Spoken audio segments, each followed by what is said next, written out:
values, copy paste. Maintain po ka, mabigat ka dyan.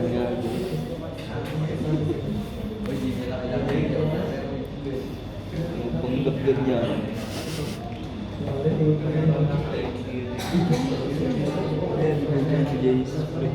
Class, you would also check the graph. Ano po yung itsura ng graph na?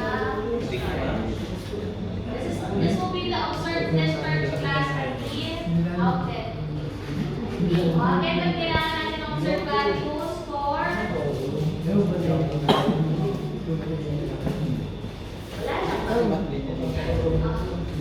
class, pag kailangan natin ng discharge values para sa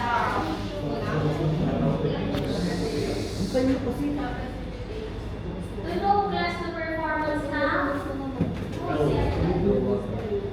organic grade 1. Ganyan po ba yung sura ng graph nyo?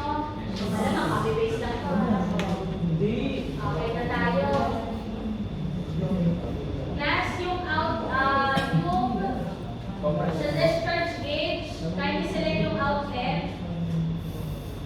Select yung outlet from the basic model. Outlet. And then, select options, yung observed flow going gauge 1. Okay na. Wala pa rin tayo tubig. Saan ba magkagaling yung tubig sa inflow? Tama namang inflow. Aside from inflow. Rainfall. Kaya natin ito, no? Rainfall. So, class, we have to select. Class, change this one to set to default half. So, set to default. Nandito na po ako sa meteorological model. Maglalagay na tayo ng rainfall. Okay, so next, what type of precipitation we have to select? O, balikan natin si PDF. Si PDF, ang binigay niyo sa atin is gauge weights. And this gauge weights came from piece and polygon snow. Piece and polygon snow, different sections. Ito po yung rate gauges natin if we're going back to our figure sa PDF. Ito yung rate gauge natin sa Proctor School. We also have in City School and Fire Department. Ay, may tatlo tayo.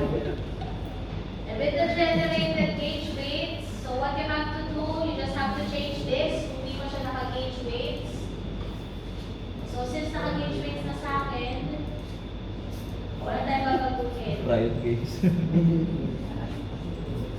Ayan, gauge weights. So next, so precipitation, gauges, gauge weights. Ano yung mga ano natin? Balikan natin. Kita ko lang ito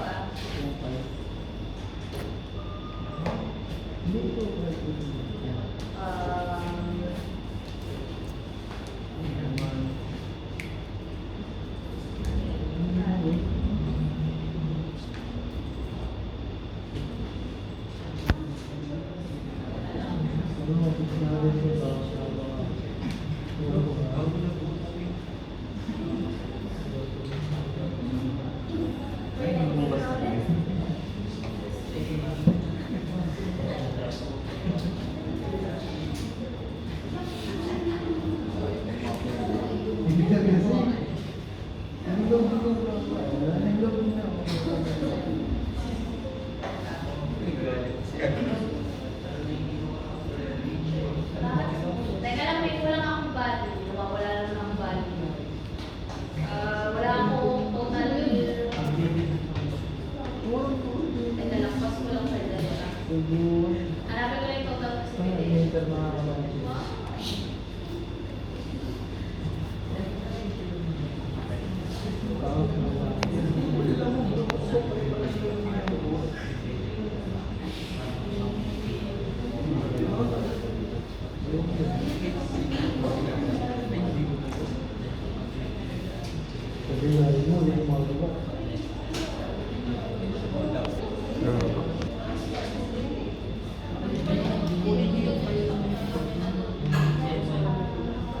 Fine.